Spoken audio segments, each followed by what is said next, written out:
নমস্কাৰ মৰমৰ ছাত্ৰ ছাত্ৰীসকল মেট্ৰিক পৰীক্ষা ৰিজাল্ট দিল ভাল খবৰ সকলোৰে মেট্ৰিক পৰীক্ষা ভালে হৈছে আৰু কিছুমান ছাত্ৰ ছাত্ৰীসকল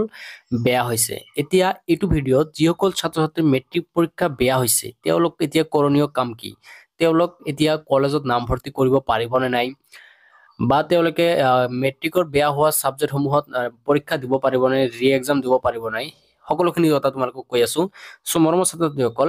তোমালোকৰ যদি এটা সাবজেক্ট দুটা সাবজেক্ট আৰু তিনিটা সাবজেক্টত যদি তোমালোকৰ বেয়া হৈছে মানে ফেল কৰিছা বাকি কেইটা সাবজেক্টত তোমাৰ ঠিকে আছে তেন্তে তোমালোকে কোনো ধৰণৰ টেনশন নকৰিবা তোমালোকৰ এটা পৰীক্ষা হ'ব মেট্ৰিক পৰীক্ষা যেহেতু আজি ৰিজাল্ট দিল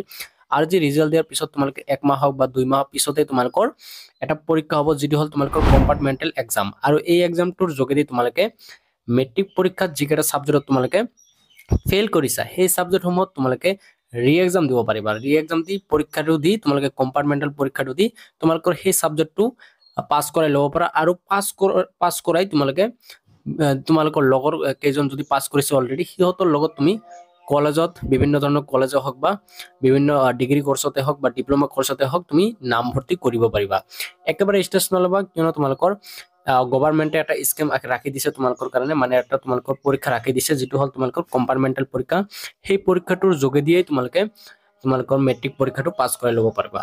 সো মৰমৰ ছাত্ৰ ছাত্ৰীসকল তোমালোকক ভাবিলো কৈ দিও কাৰণ বহুত ছাত্ৰ ছাত্ৰী এতিয়া পাস হৈছে আৰু বহুত ছাত্ৰ ছাত্ৰী ফেল কৰিছে আৰু সেই কাৰণে তোমালোকৰ যিসকল ছাত্ৰ ছাত্ৰী ফেল কৰিছে তেওঁলোকক ভিডিঅটো শেয়াৰ কৰি দিয়া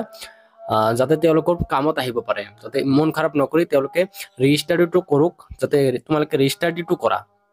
মানে স্টাডিটো কৰি যোৱা যাৰ জৰিয়তে তোমালোকে কম্পাৰ্টমেন্টাল পৰীক্ষাটো দিয়া আৰু পৰীক্ষাৰ যোগেদি তোমালোকে আৰ